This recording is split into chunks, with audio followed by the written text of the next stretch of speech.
આપણને હંમેશા એવું જ શીખવાડ્યું છે ને કે જો જીવનમાં સાચી શાંતિ જોઈતી હોય તો બધું જ છોડી દેવું પડે. હા, મતલબ બધું મૂકીને હિમાલય જતા રહેવાનું. બરાબર. સંબંધોની માયાજાળ, નોકરીનું ટેન્શન, પૈસાની દોડધામ, આ બધું જ પડતું મૂકી દેવાનું. પણ જુઓ, શું થશે જો આપણે એમ કહીએ કે દુનિયાના સૌથી મહાન આધ્યાત્મિક ગ્રંથનો સૌથી લાંબો અને અંતિમ અધ્યાય આ વાતને સંપૂર્ણપણે નકારી કાઢે છે? અરે, આ તો બહુ મોટો દાવો છે. સાચી વાત. અને એટલે જ આજે આપણા આ ગહન અભ્યાસમાં આપણે એક એવા વિરોધાભાસમાં ડૂબકી લગાવવાના છીએ જે કદાચ આપણી જીવન જીવવાની આખી રીત બદલી શકે છે. આજનો આપણો વિષય છે શ્રીમદ ભગવદ્ ગીતાનો અધ્યાય 18, મોક્ષ સંન્યાસ યોગ. બહુ જ રસપ્રદ વિષય છે આ. હા, અને આપણી આજની આ ચર્ચામાં કે આપણે કેટલાક બહુ જ ઊંડા સ્ત્રોતોનો અભ્યાસ કર્યો છે, જેમ કે રાધાકૃષ્ણ મંદિરનો બ્લોગ, વેદાંત સ્ટુડન્ટ્સની ઊંડાણપૂર્વકની નોંધો, સંત રામપાલજી અને ડોક્ટર ઉમાશંકર પાંડેના વિશ્લેષણાત્મક લેખો. બરાબર. એટલે આ બધા સ્ત્રોતોનો નિચોડ આપણે આજે જોવાના છીએ. એકદમ સાચું. આ અધ્યાય અગાઉના તમામ યોગો એટલે કે કર્મ, જ્ઞાન અને ભક્તિનો સંપૂર્ણ નિષ્કર્ષ છે. આજે આપણે એ સમજવાનો પ્રયાસ કરીશું કે સમાજમાં રહીને, ટ્રાફિકમાં ફસાઈને અને આપણી રોજિંદી ફરજો બજાવીને પણ આધ્યાત્મિક મુક્તિ કેવી રીતે મેળવી શકાય. જુઓ, આ શરૂઆત જ ખરેખર વિચાર પ્રેરક છે. અને સૌથી રસપ્રદ વાત તો એ છે કે આ જે બધું છોડી દેવાની મૂંઝવણ છે ને, તે કંઈ માત્ર આજના આધુનિક માણસની નથી. એટલે તમે કુરુક્ષેત્રની વાત કરો છો? હા, બિલકુલ. કુરુક્ષેત્રના મેદાનમાં બરાબર યુદ્ધની શરૂઆત પહેલા અર્જુનની પણ આ સ્થિતિ હતી. તે પણ સંપૂર્ણપણે થાકી ગયો હતો અને બધું જ છોડી દેવા માંગતો હતો. એટલે જ અધ્યાય 18ની શરૂઆતમાં અર્જુન સીધો જ એક બહુ પાયાનો પ્રશ્ન પૂછે છે. કયો પ્રશ્ન? તે સંન્યાસ અને ત્યાગ, આ બે શબ્દો વચ્ચેનો તફાવત જાણવા માંગે છે. આપણે સામાન્ય રીતે આ બંનેને એક જ અર્થમાં લઈએ છીએ. હા, મને પણ એવું જ લાગતું હતું કે બંને એક જ છે. પણ આપણા સ્ત્રોતો બહુ સ્પષ્ટ રીતે સમજાવે છે કે આ બંને વચ્ચે એક મોટો અને સૂક્ષ્મ તફાવત છે. સંન્યાસ એટલે કામનાઓવાળા કર્મોનો જ ત્યાગ કરવો, જ્યારે ત્યાગ એટલે કર્મો તો કરવા, પણ તે કર્મના ફળનો ત્યાગ કરવો. આ સાંભળવામાં થોડું જટિલ લાગે છે. ફળનો ત્યાગ કરવો એટલે બરાબર શું? એટલે કે પરિણામની આસક્તિ છોડવી. ઓહ, સમજી. આ બાબતે સ્રોતોમાં, ખાસ કરીને રાધાકૃષ્ણ મંદિરના લેખમાં એક બહુ સરસ વાર્તા આપેલી છે, જે કદાચ આને સમજવામાં મદદ કરી શકે. હું કહું? ચોક્કસ, જણાવો ને. તો એક રાજા હોય છે જેને અચાનક વૈરાગ્ય આવી જાય છે. તેને લાગે છે કે આ રાજપાટમાં કંઈ જ નથી રાખ્યું. તે પોતાના રેશમી રાજસી વસ્ત્રો પહેરીને એક ગુરુ પાસે જાય છે અને કહે છે કે મારે બધું જ છોડી દેવું છે. બરાબર. પછી ગુરુ શું કહે છે? ગુરુ તેને કહે છે, પહેલા બધું છોડી દે, પછી મારી પાસે આવો. રાજાને એમ લાગે છે કે કદાચ આ રાજસી કપડાં નડતા હશે, એટલે તે ભિખારી જેવા સાદા કપડાં પહેરીને ફરી જાય છે. પણ ગુરુ ફરી એક જવાબ આપે છે. અંતે રાજા વિચારે છે કે આ સાદા કપડાં પણ એક પ્રકારનો મોહ જ છે. એટલે તે બધું જ ઉતારીને નિર્વસ્ત્ર થઈને ગુરુ પાસે જાય છે. અરે બાપ રે! હા. ત્યારે ગુરુ એકદમ કડક અવાજમાં કહે છે કે મેં તને બધું જ છોડવાનું કહ્યું હતું. બિચારો રાજા નિરાશ થઈને એક ઝાડ નીચે બેસી જાય છે. 5 દિવસ પછી ગુરુ આવે છે અને તેને કહે છે કે હા, હવે તું સાચો ત્યાગી બન્યો છે. ઓહ, કારણ કે પેલું અહંકાર છૂટી ગયો. બિલકુલ. ગુરુ કહે છે કે મેં બધું છોડ્યું છે એવો જે અહંકાર તારી અંદર હતો તે સૌથી મોટો ત્યાગ માંગતો હતો. તો આ વાર્તા પરથી એવું તારણ કાઢી શકીએ ને કે ભૌતિક વસ્તુઓ છોડવી એ સાચો ત્યાગ નથી? એકદમ સાચી વાત છે. આ વાર્તા એ જ સમજાવે છે કે સાચો ત્યાગ એ બહારની વસ્તુઓ છોડવાનો નથી, પણ અંદરની પકડ એટલે કે અહંકાર છોડવાનો છે. બરાબર. ભગવદ્ ગીતા બહુ સ્પષ્ટ કરે છે કે જ્યાં સુધી આપણે જીવિત છીએ ત્યાં સુધી કર્મો તો કરવાના જ છે. શ્વાસ લેવો એ પણ એક કર્મ જ છે ને. આપણે માત્ર તેની પાછળની આસક્તિ છોડવાની છે. સ્રોતોમાં ત્યાગના 3 પ્રકાર દર્શાવવામાં આવ્યા છે: સાત્વિક, રાજસિક અને તામસિક. અરે હા, આ 3 પ્રકારો મને વાંચતી વખતે થોડા મૂંઝવતા હતા. ચાલો આને આપણા રોજિંદા જીવનના ઉદાહરણથી સમજીએ. હા, એ વધારે સારું રહેશે. ધારો કે કોઈ વ્યક્તિ છે જેને પોતાની ઓફિસમાં બહુ જ પ્રેશર છે. બોસ સતત ટોક્યા કરે છે અને તેને પ્રમોશન ન મળવાનો ડર છે. હવે એ ડર અને તણાવથી બચવા માટે તે અચાનક નોકરી જ છોડી દે છે અને કહે છે કે મને તો ભાઈ કોઈ મોહ નથી. તો શું આ આધ્યાત્મિકતા છે? ના ના, આને આધ્યાત્મિકતા જરાય ન કહી શકાય. ગીતાના સંદર્ભમાં આ રાજસિક ત્યાગ છે. રાજસિક ત્યાગ. હા, જુઓ, જ્યારે આપણે કોઈ કામમાં પડનારી મુશ્કેલીઓ, શારીરિક કષ્ટ કે ડરના કારણે તે કામ છોડી દઈએ છીએ, ત્યારે તે રાજસિક ત્યાગ બને છે. આમાંથી કોઈ આધ્યાત્મિક લાભ થતો નથી, કારણ કે મૂળભૂત રીતે આપણે પરિસ્થિતિથી ભાગી રહ્યા છીએ. ઓકે, તો પછી સાત્વિક ત્યાગ કયો કહેવાય? જો એ જ વ્યક્તિ પૂરી નિષ્ઠાથી પોતાનું કામ કરે, પ્રેઝન્ટેશન બનાવે, પણ તાને બેસ્ટ એમ્પ્લોયીનો એવોર્ડ મળશે જ એવી કોઈ અપેક્ષા ન રાખે, તો શું તે સાત્વિક છે? અરે વાહ, બરાબર પકડ્યું. તે જ સાચો સાત્વિક ત્યાગ છે. કામ પૂરી ક્ષમતાથી કરવાનું છે, પણ તેના પરિણામ સાથે આપણું મૂલ્ય બાંધવાનું નથી. સમજી ગઈ. આ સાથે સ્રોતોમાં એક ત્રીજો પ્રકાર પણ આપ્યો છે, તામસિક ત્યાગ. અને આ સૌથી ખતરનાક છે. ખતરનાક? એ કેવી રીતે? જ્યારે કોઈ વ્યક્તિ પોતાની અજ્ઞાનતા, મૂંઝવણ કે આળસને કારણે પોતાની જવાબદારીઓથી ભાગી જાય છે, ત્યારે તે તામસિક ત્યાગ છે. ઓહ, એટલે જવાબદારીથી છટકવું. બિલકુલ. ઉદાહરણ તરીકે, કોઈ પોતાના ઘરડા માતાપિતાની જવાબદારી ઉઠાવવામાં આળસ અનુભવે અને અચાનક કહે કે હું તો સંન્યાસી થઈ ગયો છું, તો તે સંન્યાસ નથી, તે માત્ર પોતાની આળસ છુપાવવાનું એક બહાનું છે. આ તો ખરેખર આંખ ઉઘાડનારી વાત છે. મતલબ કે આપણે આપણી જવાબદારીઓમાંથી ભાગી શકતા નથી, કર્મો તો કરવાના જ છે. પણ અહીં મારા મનમાં એક બહુ મોટો પ્રશ્ન ઊભો થાય છે. કયો પ્રશ્ન? જો આપણે કર્મો કરવાના જ હોય, તો પછી એ કર્મોના પરિણામોથી અને તેના બંધનમાંથી કેવી રીતે બચવું? કારણ કે જુઓ, તમે ગમે તેટલા અનાસક્ત હો, તમે કામ કરશો એટલે કંઈક પરિણામ તો આવવાનું જ, સારું કે ખરાબ. આ બહુ ઊંડો પ્રશ્ન છે. અને આનો જવાબ મેળવવા માટે આપણે કર્મો પાછળનું વિજ્ઞાન સમજવું પડે. વિજ્ઞાન? ગીતામાં? હા, સ્રોતોમાં. ગીતાની અંદર રહેલી સાંખ્ય ફિલોસોફીનો સંદર્ભ આપવામાં આવ્યો છે. આ ફિલોસોફી મુજબ આ દુનિયામાં કોઈ પણ કાર્ય સિદ્ધ થવા પાછળ 5 પરિબળો એકસાથે કામ કરતા હોય છે. કોઈ એક વ્યક્તિ એકલી ક્યારેય કોઈ કાર્ય પૂર્ણ કરી શકતી નથી. અચ્છા, કયા છે આ 5 પરિબળો? પહેલું છે અધિષ્ઠાન, એટલે કે આપણું શરીર અથવા તે જગ્યા જ્યાં કામ થાય છે. બીજું છે કર્તા, એટલે કે આપણો અહંકાર, જે કહે છે કે હું આ કરી રહ્યો છું. બરાબર. ત્રીજું છે કરણ, એટલે આપણી ઇન્દ્રિયો અને સાધનો. ચોથું છે ચેષ્ટા, એટલે આપણે જે મહેનત કે પ્રયત્ન કરીએ છીએ તે. અને પાંચમું તથા સૌથી મહત્વનું પરિબળ છે દૈવ, એટલે કે દૈવી ઈચ્છા કે પરમાત્માની કૃપા. એક મિનિટ, અહીં મને રોકવા દો. હા, બોલો. જો પાંચમું પરિબળ દૈવ એટલે કે દૈવી ઈચ્છા છે અને અંતે તો બધું ભગવાનની ઈચ્છાથી જ થાય છે, તો પછી મારે શા માટે પ્રયત્ન કરવો જોઈએ? મારે સવારે વહેલા ઉઠીને કામ પર જવાની કે મહેનત કરવાની જરૂર જ શું છે? આ પ્રશ્ન ઘણાને થતો હોય છે. હા, કારણ કે જો અંતિમ પરિણામ મારા હાથમાં છે જ નહીં, તો આ તો બહુ નિરાશાજનક વિચારધારા છે, જાણે કે આપણે માત્ર કઠપૂતળીઓ હોઈએ. જુઓ, આ એકદમ સ્વાભાવિક દલીલ છે. કોઈ પણ તાર્કિક મનને એવું જ લાગે કે જો બધું નક્કી જ છે તો પ્રયત્ન કેમ કરવો? પણ આનો બહુ સુંદર જવાબ આપણા સ્રોતોમાં આપેલી ગજેન્દ્ર મોક્ષની પૌરાણિક કથામાં છુપાયેલો છે. ગજેન્દ્ર મોક્ષ? હા, મેં નામ સાંભળ્યું છે. ભાગવત પુરાણની આ કથામાં ગજેન્દ્ર નામનો એક શક્તિશાળી હાથી છે. તે સરોવરમાં પાણી પીવા જાય છે અને અચાનક એક મગર તેનો પગ પકડી લે છે. અરે! હવે ધ્યાનથી સમજજો. ગજેન્દ્ર તરત જ હાર નથી માની લેતો. તે પોતાનો જીવ બચાવવા માટે વર્ષો સુધી પૂરા પ્રયત્નો કરે છે. પોતાની બધી જ શક્તિ લગાવી દે છે.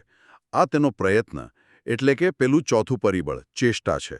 એટલે કે શરૂઆતમાં તો તે પોતાના અહંકાર, પોતાના બળ પર જ આધાર રાખે છે. બિલકુલ. પણ જ્યારે તેને સમજાય છે કે તેના પોતાના શારીરિક બળથી તે આ મૃત્યુની પકડમાંથી બચી શકશે નહીં, ત્યારે તેનો હું બળવાન છું એવો અહંકાર તૂટી જાય છે. તેનું અભિમાન ઓગળી જાય છે. હા, અને તે પોતાનો અહંકાર એટલે કે કર્તા ભાવ છોડીને પરમાત્માને પુકારે છે. અને ત્યારે જ, બરાબર ત્યારે જ દૈવી કૃપા એટલે કે દૈવમ કાર્ય કરે છે અને તેનું રક્ષણ થાય છે. ઓ વાહ! આ ખરેખર અદ્ભુત છે. એટલે કે આપણે પ્રયત્ન તો કરવાનો જ છે, પણ એ પ્રયત્ન માત્ર એટલા માટે કરવાનો છે કે જેથી આપણને આપણી મર્યાદાઓ સમજાય. એકદમ સચોટ વાત કરી તમે. એટલે હું જ બધું કરું છું અને મારા જ પ્રયત્નથી બધું થશે એવો જે અહંકાર છે તે પૂરેપૂરો પ્રયત્ન કર્યા પછી જ ઓગળે છે. પ્રયત્ન કર્યા વગર ખાલી બેસી રહેવાથી દૈવી કૃપા નથી મળતી, ખરું ને? સાવ સાચી વાત. આપણે આખા સમીકરણમાં માત્ર એક પરિબળ છીએ. જ્યારે આપણે એ વાતનો ઊંડાણપૂર્વક સ્વીકાર કરીએ છીએ કે હું એકલો જ કરતા નથી, ત્યારે આપણા કર્મોમાંથી અહંકાર ઓગળવા લાગે છે.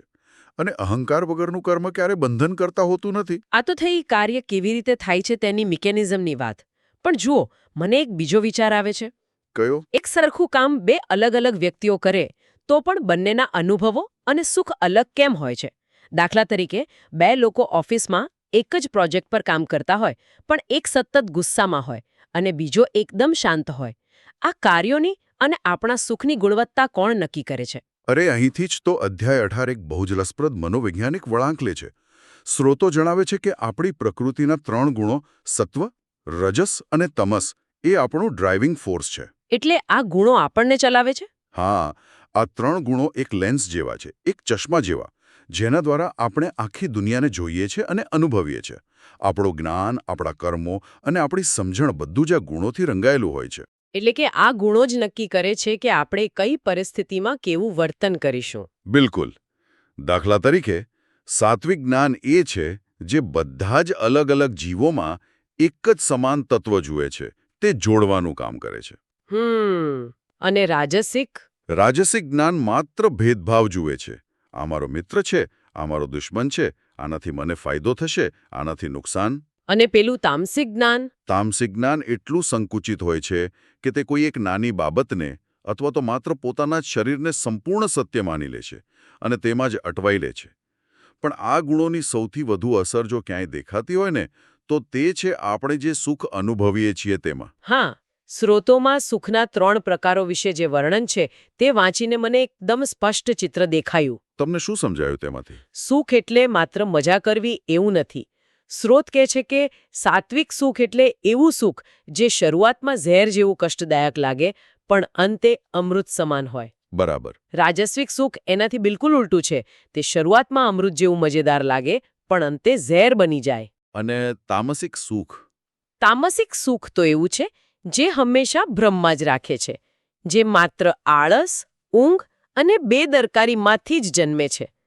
જો હું આને આજના આપણા રોજિંદા જીવન સાથે જોડું તો આ બરાબર વર્કઆઉટ એટલે કે કસરત અને જંક ફૂડ ખાવા જેવું જ છે. અરે વાહ, આ સરખામણી બહુ રસપ્રદ છે. જરા વધુ વિસ્તારથી સમજાવો ને. જુઓ, કસરત કરવી કે સવારે વહેલા ઉઠવું એ સાત્વિક સુખ સમાન છે. જ્યારે આપણે જીમમાં જઈએ ત્યારે શરૂઆતમાં શરીર દુખે, પરસેવો થાય, કંટાળો આવે, જાણે કે ઝેર પીવા જેવું કષ્ટ લાગે. સાચી વાત છે.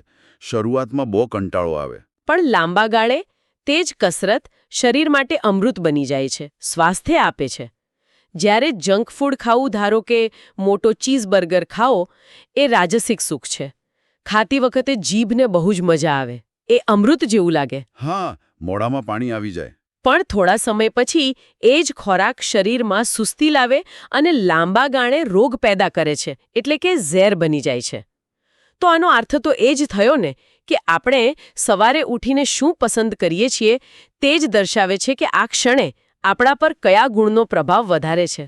ખૂબ જ સચોટ વિશ્લેષણ.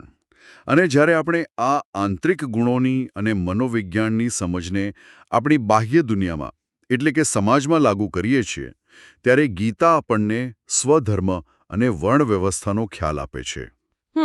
વર્ણ વ્યવસ્થા. આના પર તો બહુ વિવાદ થતો હોય છે. હા, લોકો ઘણીવાર આ વ્યવસ્થાને લઈને બહુ મૂંઝવણમાં હોય છે અને તેને સામાજિક ભેદભાવ માની લે છે. પણ સ્રોતો બહુ સ્પષ્ટ કરે છે કે બ્રાહ્મણ, ક્ષત્રિય, વૈશ્ય અને શૂદ્રના કર્મો જન્મથી નક્કી નથી થતા, પરંતુ વ્યક્તિના સ્વભાવ એટલે કે તેના આંતરિક ગુણો પર આધારિત છે. એક મિનિટ, અહીં મારે એક દલીલ કરવી છે. હા, ચોક્કસ. અધ્યાય 18નો 47મો શ્લોક કહે છે કે બીજાના ધર્મનું સંપૂર્ણ પાલન કરવા કરતાં પોતાનો ખામીયુક્ત સ્વધર્મ પાળવો વધુ સારો છે. બરાબર. આ સાંભળીને તો એવું જ લાગે કે આ વિચારસરણી લોકોને એક ચોક્કસ દાયરામાં બાંધી દે છે. ધારો કે કોઈ વ્યક્તિ કોઈ નાની કંપનીમાં સામાન્ય ક્લાર્ક તરીકે કામ કરે છે, પણ તેની અંદર એક મોટી કંપની ચલાવવાની ક્ષમતા છે. તો શું ગીતા એમ કહે છે કે તેણે આખી જિંદગી ક્લાર્ક જ બની રહેવું જોઈએ? શું આ પ્રગતિની વિરુદ્ધ નથી? જુઓ, આ એક બહુ જ પ્રસ્તુત અને મોટો પ્રશ્ન છે જે આધુનિક સમયમાં વારંવાર પૂછાય છે. પણ અહીં આપણે જરા મોટું ચિત્ર જોવાની જરૂર છે. મોટું ચિત્ર એટલે? ગીતા સામાજિક કે આર્થિક સ્થિતિની વાત નથી કરી રહી.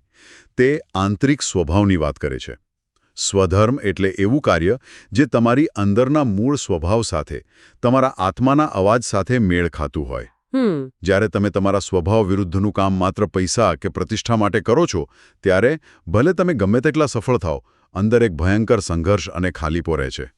આને સમજવા માટે સ્ત્રોતોમાં હનુમાનજીનું ઉદાહરણ આપવામાં આવ્યું છે. હનુમાનજીનું ઉદાહરણ સ્વધર્મ માટે કેવી રીતે? જો રામાયણમાં હનુમાનજી પાસે અપાર શક્તિ, અદ્ભુત બુદ્ધિ અને વેદોનું જ્ઞાન હતું.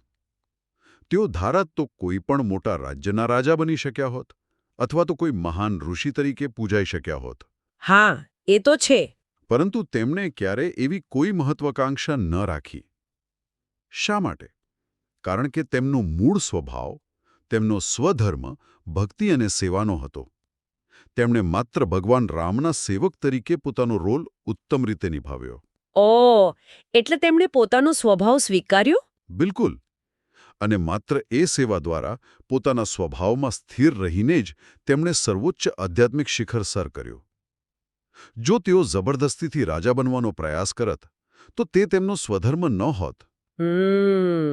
એટલે વાત હોદ્દાની નથી, પણ આંતરિક સંતોષ અને તમારા કામ સાથેના જોડાણની છે. જે કામ કરતા તમને સમયનું ભાન ન રહે અને જેમાં તમારો અહંકાર ઓગળી જાય, તે તમારો સ્વધર્મ છે. એકદમ સાચું. પણ હવે આપણે આ ગહન અધ્યાસના સૌથી રોમાંચક અને અંતિમ પડાવ તરફ આવી ગયા છીએ. પોતાનો સ્વધર્મ નિભાવવો શ્રેષ્ઠ છે, બરાબર? પરંતુ આધ્યાત્મિક મુક્તિ એટલે કે મોક્ષ મેળવવા માટેનું સૌથી છેલ્લું પગલું કયું છે? સ્ત્રોતો કહે છે કે આખી સફર કર્મથી જ્ઞાન અને જ્ઞાનથી ભક્તિ તરફ જાય છે. હા, અને આ જ તો સમગ્ર ગીતાનો નિચોડ છે, જેને સર્વોચ્ચ રહસ્ય કહેવામાં આવ્યું છે. અધ્યાય 18ના 66મા શ્લોકને ગીતાનો ચરમ શ્લોક માનવામાં આવે છે. ચરમ શ્લોક એટલે ક્લાઇમેક્સ? બરાબર. આ શ્લોકમાં ભગવાન કૃષ્ણ અર્જુનને એક અત્યંત શક્તિશાળી વાત કહે છે કે સર્વ ધર્મોનો ત્યાગ કરીને માત્ર મારા શરણે આવ. હું તને બધા પાપોમાંથી મુક્ત કરીશ. તું ડરીશ નહીં. અહીં વાત સંપૂર્ણ શરણાગતિની છે. જ્યાં સુધી આપણે આપણા પોતાના બળ, બુદ્ધિ કે હું બહુ ધાર્મિક છું એવા અહંકાર પર આધાર રાખીએ છીએ, ત્યાં સુધી સંઘર્ષ ચાલુ જ રહે છે. પણ એક મિનિટ, અહીં મને એક બહુ જ મોટો વિરોધાભાસ દેખાય છે. કેવો વિરોધાભાસ? આખી વાત મને થોડી વિચિત્ર લાગે છે. જુઓ, આખી ગીતામાં સતત 17 અધ્યાયો સુધી ભગવાન કૃષ્ણ અર્જુનને ધર્મ પાળવા, ક્ષત્રિય તરીકે પોતાની ફરજ નિભાવવા અને યુદ્ધ કરવા માટે પ્રેરિત કરે છે. હા, એ તો છે. અને છેલ્લે બરાબર અંતમાં આવીને કહે છે કે બધા ધર્મો છોડી દે. તો આનો અર્થ શું કાઢવો? જો બધું જ છોડવાનું હતું તો પહેલેથી જ કેમ ન કહ્યું? આ તો માણસને મૂંઝવણમાં નાખવા જેવી વાત થઈ ને. જુઓ, આ જ તો આ ગ્રંથની સૌથી મોટી સુંદરતા છે. આ કોઈ વિરોધાભાસ નથી, પણ માનવ મનની આધ્યાત્મિક યાત્રાનું અંતિમ શિખર છે. કઈ રીતે? શરૂઆતમાં કર્મયોગ દ્વારા વ્યક્તિને આળસમાંથી બહાર લાવીને ફરજ તરફ વાળવામાં આવે છે. કારણ કે આળસુ માણસ શરણાગતિ ન કરી શકે, તે માત્ર જવાબદારીથી ભાગી શકે. બરાબર છે. પછી જ્ઞાનયોગ દ્વારા સમજાવવામાં આવે છે કે કર્મો કરવા છતાં ફળની આસક્તિ ન રાખવી. અને અંતે જ્યારે વ્યક્તિ બધી જ રીતે શુદ્ધ થઈ જાય છે, ત્યારે કૃષ્ણ કહે છે કે હવે તારા મનમાં જે હું ધાર્મિક છું અથવા હું મારી ફરજ બજાવું છું એવો જે સૂક્ષ્મ અહંકાર રહી ગયો છે, તે અહંકાર પણ છોડી દે. ઓહ વાહ! આ વાત સાંભળતા જ મને સ્ત્રોતોમાં આપેલો મહાભારતનો પેલો પ્રસંગ યાદ આવી ગયો, દ્રૌપદીના ચિરહરણનો. હા, શરણાગતિ માટે આનાથી ઉત્તમ બીજું કોઈ ઉદાહરણ ન હોઈ શકે. બિલકુલ. આ શરણાગતિની વાતને સમજવા માટે આ બહુ સચોટ છે. જ્યારે દ્રૌપદીનું ચિરહરણ થઈ રહ્યું હતું, ત્યારે જ્યાં સુધી તેણે પોતાના બળથી, પોતાના દાંત અને હાથથી વસ્ત્રને પકડી રાખીને બચવાનો પ્રયાસ કર્યો, ત્યાં સુધી સંઘર્ષ ચાલુ રહ્યો. હા, એ પોતાની તાકાત પર નિર્ભર હતી. પણ તેણીની પોતાની શક્તિ ઓછી પડી રહી હતી અને તે અસહાય જ રહી. પણ જેવી તેને સમજાયું કે મારું પોતાનું બળ પૂરતું નથી, ત્યારે તેણે પોતાની તાકાત પરનો ભરોસો છોડ્યો, બંને હાથ ઊંચા કરીને સંપૂર્ણ શરણાગતિ સ્વીકારી અને માત્ર હે કૃષ્ણ એમ પોકાર્યું. બરાબર. અને ત્યારે જ બરાબર એ જ ક્ષણે તેને દૈવી મદદ મળી. એટલે કે શરણાગતિનો અર્થ એ નથી કે આપણે પ્રયત્ન કરવાનો કે કર્મ કરવાનું બંધ કરી દેવાનું છે. અર્જુને તો અંતે યુદ્ધ કર્યું જ હતું, પણ સુરક્ષા, પરિણામ અને નિયંત્રણ માટે માત્ર પરમાત્મા પર જ આધાર રાખવાનું છે. આંતરિક રીતે બધું જ પરમાત્મા સાથે જોડી દેવાનું છે. સાચી વાત. તો આ સમગ્ર ચર્ચાનો અર્ક જ આ છે, એમ ને? હા, મોક્ષ એ કોઈ ભૌગોલિક જગ્યા નથી જ્યાં આપણે મર્યા પછી પહોંચવાનું છે. તે એક આંતરિક અવસ્થા છે. મોક્ષ મેળવવા માટે હિમાલયની ગુફામાં જવાની કે દુનિયા છોડવાની કોઈ જરૂર નથી. કામ કરતા રહેવું, અપેક્ષાઓ છોડવી, હું જ બધું કરું છું એવો અહંકાર ઓગાળવો અને પ્રેમથી સંપૂર્ણ સમર્પણ કરવું, આ જ સાચી મુક્તિ છે. બહુ જ સુંદર રીતે તમે આ આખો વિષય સમજાવ્યો. આજના આ ગહન અભ્યાસનું સમાપન કરતા પહેલા શ્રોતાઓ એક એવા શ્લોક પર નજર કરવા જેવી છે જે ખરેખર આપણા સૌ માટે વિચારવા જેવો છે. શ્રોતોમાં અધ્યાય 18ના 61મા શ્લોકનો ઉલ્લેખ છે, જેમાં એક અદ્ભુત રૂપક આપવામાં આવ્યું છે. હા, પેલું યંત્રવાળો શ્લોક? બિલકુલ. કૃષ્ણ કહે છે કે આપણું આ શરીર માત્ર એક યંત્ર એટલે કે મશીન છે અને પરમાત્મા બધાના હૃદયમાં બેસીને પોતાની માયાથી આ મશીનને ચલાવી રહ્યા છે. આપણે તો માત્ર આ મશીનની અંદર બેઠેલા એક મુસાફર છીએ. ખરેખર આ બહુ જ ઊંડો વિચાર છે. હા, તો આજના અભ્યાસ પરથી શ્રોતાઓ એક વિચાર ચોક્કસ કરજો. જો આ શરીર ખરેખર માત્ર એક ભાડે લીધેલું વાહન છે, તો આજે આ જીવનની ડ્રાઇવિંગ સીટ પર ખરેખર કોણ બેઠું છે? આપણો પોતાનો અહંકાર કે પછી દેવી ઈચ્છા? આ એક એવો પ્રશ્ન છે જે આપણા સૌ માટે શાંતિથી વિચારવા જેવો છે. બિલકુલ. આના પર મનન કરવું જરૂરી છે. તો આવતા ગહન અભ્યાસમાં આવા જ રસપ્રદ વિષય સાથે આપણે ફરી મળીશું. ત્યાં સુધી વિચારતા રહેજો.